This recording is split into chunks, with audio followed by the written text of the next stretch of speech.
Well, although we talk, of course, year-round about breast cancer and how your chances of beating the disease start with early detection and those annual mammograms, October and Breast Cancer Awareness Month are, of course, just around the corner, and it's estimated that about 30% of newly diagnosed cancers this year in women will be breast cancer. So today, Dr. Mindi Beahm, a board-certified general surgeon at Centerpoint Lee Summit and Research Medical Centers, joins us now to explain kind of a new way to look at the age guidelines on this. We always hear age 40 with our mammograms, but you say at least start thinking about it much earlier. Yeah, so earlier this year, May of this year, the American Society of Breast Surgeons released new recommendations regarding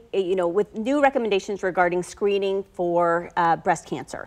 And so one of the main points of this is that we should be looking at women between the age of 25 and 30 and doing a formal risk assessment to determine whether or not these women actually should be screened earlier for breast cancer rather than the average. So you're not saying do mammograms at 25, but no. Just do a risk assessment. What does that mean? So at the age of 25, the recommendation is that women should have a risk assessment, which means that you talk with a health professional and they're really looking for any red flags in your history that might say that you're at a really extreme risk of developing a breast cancer or risk of developing breast cancer early. And then by the age of 30, the recommendation is that women undergo a formal risk calculation where there are lots of models that we can use to calculate a woman's lifetime risk of developing a breast cancer. And so when we look at that, we're going to be stratifying those women then into an average risk group or a high risk group. And those who are high risk may actually need recommendations to start imaging sooner, maybe at age 35 or even earlier than that. Wow. And instead of just a mammogram, they may need an MRI.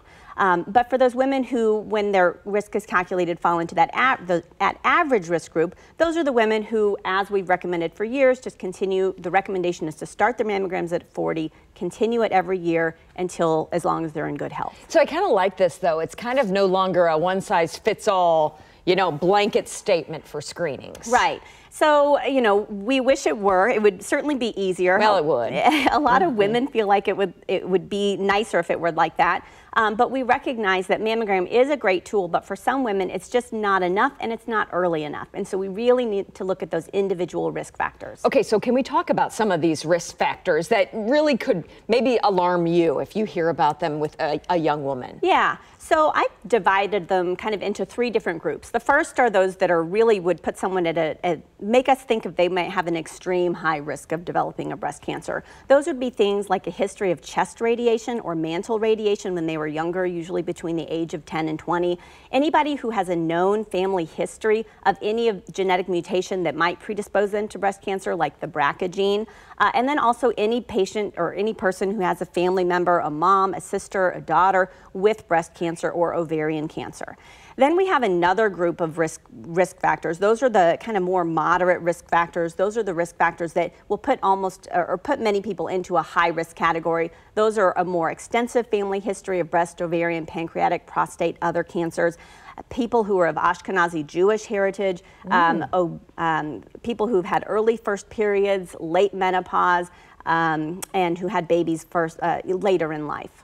And then the third category are those risk factors that all of us kind of go through. They usually won't put you into a high risk category, but things like age, we know that increasing age will increase your breast cancer risk. Alcohol intake, we know that any amount of alcohol intake can be associated with increased breast cancer. Obesity, and specifically postmenopausal weight gain, those are also factors that can increase your breast cancer risk. And breast density, which we're recognizing more and more is a really important factor in breast cancer. Dr. Beahm, thank you so much for coming by. Bottom line is, start talking about it. The earlier, the better. Definitely. Yeah, no longer wait until it's not an after 40 thing anymore. Right. So we thank you for stopping by. For more from HCA Midwest Health, go to kctv5.com/HCA Midwest.